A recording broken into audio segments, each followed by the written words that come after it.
জমজমাট প্রচারের ছবি আপনাদের দেখাবো। সকাল থেকেই প্রচার শুরু হয়ে গেছে, বিভিন্ন কেন্দ্র থেকে বিভিন্ন জায়গা থেকে প্রার্থীরা প্রচার করছেন। মূলত জনসংযোগেই নজর, শিওরে নির্বাচন, তাই এবার প্রচারের ছবিটা আরও জোরদার হবে যত সময় এগোবে। গড়িয়াহাটের প্রচারে বিজেপি প্রার্থী শতরূপা, সেই ছবি দেখাবো আপনাদের।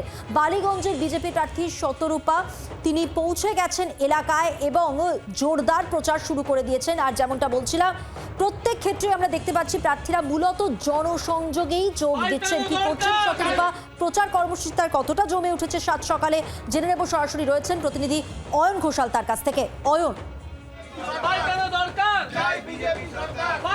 প্রথমে ছবি দেখাতে চাইব, সেটা হচ্ছে বালিগঞ্জ বিধানসভা কেন্দ্র। সেখানে ডক্টর শতরূপা, তিনি বিজেপি প্রার্থী হিসেবে, তার নাম গতকাল বিজেপির দ্বিতীয় যে তালিকা কেন্দ্রীয় নেতৃত্ব পাঠিয়েছে তাতে তার নাম এসেছে এবং তারপর তিনি কালো বিলম্ব না করে আজকে সকাল থেকে নেমে পড়েছেন জনসংযোগ প্রচারে। গড়িয়াহাট মার্কেট, এটা বালিগঞ্জ বিধানসভা কেন্দ্রের অন্তর্গত। এখনো পর্যন্ত যাদের সঙ্গে আপনি জনসংযোগ করছেন তাদের থেকে কি রকম সাড়া পাচ্ছেন, তারা কি বলছে আপনাকে, তাদের কতটা ক্ষোভ? দেখুন, আমরা না জানতাম যে জনতা আমাদের সঙ্গে আছে, কিন্তু গড়িয়াহাটের মতন জায়গায় যেখানে মানুষ এতদিন ধরে খুব ভয় পায়, আমরা এর আগেও যখন এমনি নিজেদের জনসংযোগ করেছি খুব দেখেছি ভয় ভয় চুপচাপ, কিন্তু এবার তুমি দেখছি ওপেনলি, মানে আমাদের ছেলেরা যতটা না স্লোগান দিচ্ছে, পাল্টা স্লোগান ওখান থেকে আসছে, জয় শ্রীরাম এবং পাল্টানো দরকার, বিজেপিকে চাই। এবং আমার সঙ্গে মানে সুন্দর চোখে চোখে হেসে আশ্বাস দিচ্ছে লোকজন।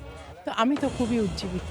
বাবুল সুপ্রিয় এখান থেকে যিনি বিধায়ক, তিনি এবার টিকিট পাননি, তার বদলে আবার যিনি টিকিট পেয়েছেন তিনি অত্যন্ত সজ্জন একজন তৃণমূল কংগ্রেসের নেতা, বর্ষিয়ান নেতা, এবং একাধিক জায়গা থেকে তিনি নির্বাচনী বৈতরণী পার করে এসেছেন। এমনকি শেষবার মুখ্যমন্ত্রী মমতা বন্দ্যোপাধ্যায় ইনফ্যাক্ট তারই জেতা আসনে রি-ইলেক্টেড হয়েছেন একটা বাই ইলেকশনে। এই জায়গা থেকে আপনার মূল লড়াইটা কার সাথে এবং আপনি কতটা প্রতিপক্ষকে গুরুত্ব দিচ্ছেন? প্রতিপক্ষকে তো গুরুত্ব দিতেই হবে, যে কোনো যুদ্ধে প্রতিপক্ষকে গুরুত্ব না দিলে মূর্খমি হবে। প্রথমত বলি যে বাবুল সুপ্রিয় অ্যাকচুয়ালি কোনো ফ্যাক্টর নয়, কারণ বাবুল সুপ্রিয় বা বর্ষিয়ান নেতা সুব্রত মুখোপাধ্যায়, যার বিরুদ্ধে আমি আগে 2011-এ লড়েছিলাম, তারা দেখছেন তো 15 বছরে কিছু করেনি।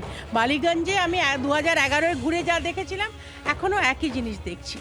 বাকি রইল শোভনদেব চট্টোপাধ্যায়ের কথা, উনি অত্যন্ত সিনিয়র লোক এবং আপনি একদম ঠিক বলেছেন, অন্যতম রেয়ার সজ্জন ব্যক্তি, ভদ্র মানুষ। তো সেই জন্য ন্যাচারালি আমি এনিওয়ে ব্যক্তিগত আক্রমণ কোনোদিন কাউকে করি না, তবে ওনার সিনিয়রিটি, ওনার এক্সপিরিয়েন্স, ডেফিনেটলি ওনার একটা বড় ওয়েট আছে। চ্যালেঞ্জ করাটা কতটা কঠিন হয়ে দাঁড়ায়? চ্যালেঞ্জ তো আমি ওনাকে ব্যক্তিগতভাবে করছি না, আমি তৃণমূলকে চ্যালেঞ্জ করছি। আমি বিজেপির প্রতিনিধি হয়ে আমি তৃণমূল, মানে রাজ্য সরকারের এই দুর্নীতি বা এত লেভেল অফ করাপশন, মানুষকে ভালো না রাখা, নারী সম্মান হানি করা, এগুলো প্রচুর ইস্যু আছে, যেগুলো আমি পশ্চিমবঙ্গের মানুষ তথা বালিগঞ্জ বিধানসভার মানুষকে আমি মনে করিয়ে দেবো।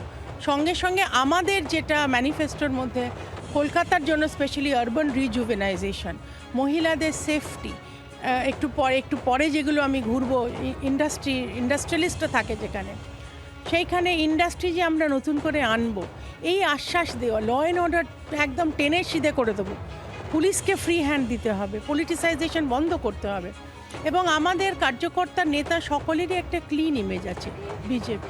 আমরা যেমনটা আমরা দেখাচ্ছি ছবিতে এই মুহূর্তে, সেটা হচ্ছে বালিগঞ্জ বিধানসভা কেন্দ্র। সেখানে বিজেপি প্রার্থী ডক্টর শতরূপা, তিনি একদম সকালবেলা কোনো সময় নষ্ট করেননি। কালকে সন্ধেবেলা তালিকা প্রকাশ, আজকে একদম সকাল 7টা 7:30 থেকে তিনি বিজেপির কার্যকর্তাদের নিয়ে এই মুহূর্তে চষে বেড়াচ্ছেন নিজের বিধানসভা এলাকা, যার মধ্যে তিনি শুরু করেছেন একেবারে জমজমাট আরবান কসমোপলিটন বাজার। জানতে চাইবো শতরূপাদি কি ভাবছেন, তার ইউএসপি কি হতে চলেছে, প্রচারের হাতিয়ার হিসেবে মূলত কি ভেবে রেখেছেন তিনি, যদি একটু জানতে পারি তার কাছ থেকে।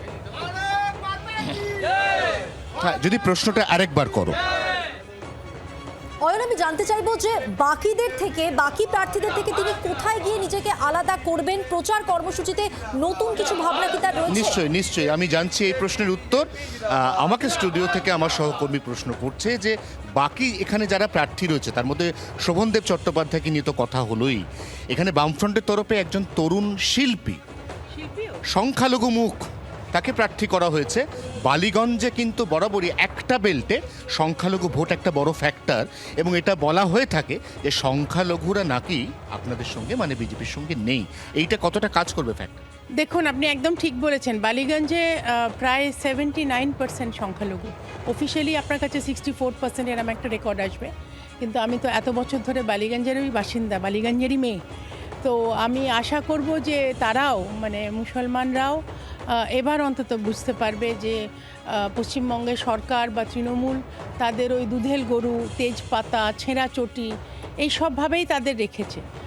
বিজেপির অন্যান্য রাজ্যে হিন্দু মুসলমান নির্বিশেষে সবকা সাথ সবকা বিশ্বাস সবকা বিকাশ আমরা করেছি, এটা আমাদের প্রমাণিত রেকর্ড।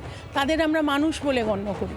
তো সেজন্য আমি আশা করব যে তারা সার্বিক উন্নয়নের জন্য বিজেপিকে ভোট দেবে। আমি প্রত্যয়ী আত্মবিশ্বাসী প্রথম দিনেই আমরা যেমনটা দেখতে পেলাম, শুনতে পেলাম, বললেন স্বয়ং ডক্টর শতরূপা। এবং এই মুহূর্তে আমরা একদম সরাসরি আমার ক্যামেরা বন্ধু অরিন্দমের মাধ্যমে দেখাবো ছবি।